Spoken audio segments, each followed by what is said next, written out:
In the shorts I did this week, I talked about imagining your desired state.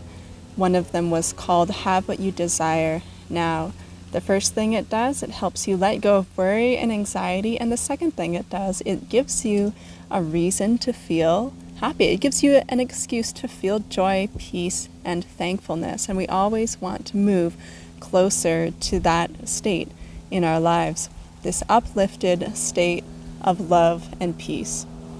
And there's a third part to this, and that is letting go of reasons why you can't have what you want and why you can't spend time imagining yourself having what you want.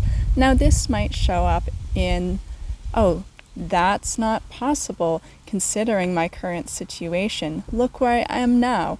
Doesn't even make sense to imagine me having something else right now. So this is where we need to let go of the logic, and that's why I'm calling it letting go of linear timelines.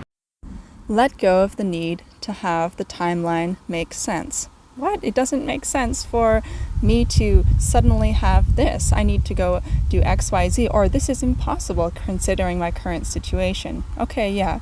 But we're going to let go of that kind of logic that belongs to a linear timeline, and we're going to throw that out the window because we're adapting the kind of logic that I discussed in the live last Saturday on the collective awakening process. And part of that is recognizing your incredible power to create, your manifesting power.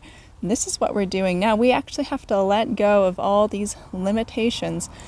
What that means is you recognize those thoughts when they show up and you say, yep, that is true according to the old timeline, but according to this new timeline that I'm jumping in to, that is possible right now.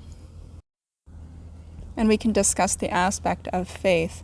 Well, when you're dealing with that old pattern of logic in your mind, you don't really have to believe strongly or feel strongly that what you're doing is going to work. All you have to do is imagine it. You don't even have to treat it as if it's actually going to happen. If it makes you feel good, do it in that moment. If you start stressing out a bunch about it, just let it go, put it to the side, focus on whatever you're doing.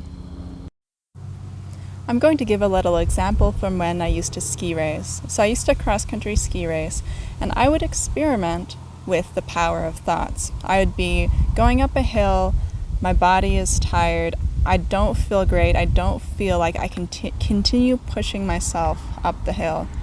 So I noticed that I would start to have thoughts about I'm so tired and be focusing on like how I can't push myself harder. So I dealt with this in two ways. One way was to just be present within my body. My lungs are hurting, I would start to put all my focus in my feet. And then because I was putting my focus in my feet, I would be focusing on my balance and how to get better grip, more efficiency up the hill. I was taking the focus off the reasons why I couldn't go faster. The other way was to see those thoughts of I can't go faster and realize that's not really true. No, I've got lots of energy. I can keep on going. I can do this. In the moment, it did not feel true, not in the least. It didn't matter. I started thinking those thoughts consciously and purposely and intentionally, even though they did not seem true at all. And guess what? I felt more energy. Choose to focus on thoughts that make you feel good. It doesn't matter if they don't seem true in the moment. If they're not true, what's it gonna hurt you? It's possible, even if they don't seem true in the moment, you keep focusing on those thoughts and they become true. So go ahead and experiment with this. Notice how the thoughts in your mind are playing out. And once in a while, start to question them. Is that really true? Could I start thinking different thoughts? And notice how small changes make big differences.